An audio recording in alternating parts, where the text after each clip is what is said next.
Hi guys, welcome to our channel. ఈరోజు అయితే capsicum curry ఎలా చేయాలో చూద్దాం. దానికి ఒక ప్యాన్ పెట్టుకొని 2 స్పూన్స్ ఆఫ్ ఆయిల్ వేసుకొని 1 స్పూన్ జీరా ఆవాలు వేసుకొని బాగా ఫ్రై చేసుకున్న తర్వాత దాంట్లోకి ఒక ఆనియన్ సన్నగా కట్ చేసుకొని వేసుకోవాలి.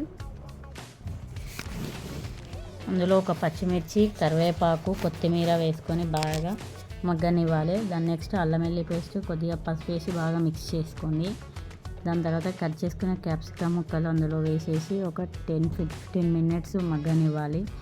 క్యాప్సికమ్ మగ్గాక ఒక టమాటా కట్ చేసి వేసేసుకోవాలి. అది కూడా బాగా మిక్స్ చేసుకొని తర్వాత 15 మినిట్స్ టమాటా మగ్గే వరకు పెట్టి 3 టేబుల్ స్పూన్ కారం, 1 స్పూన్ ఉప్పు, 1 స్పూన్ ధనియా పౌడర్ వేసుకొని బాగా మిక్స్ చేయాలి.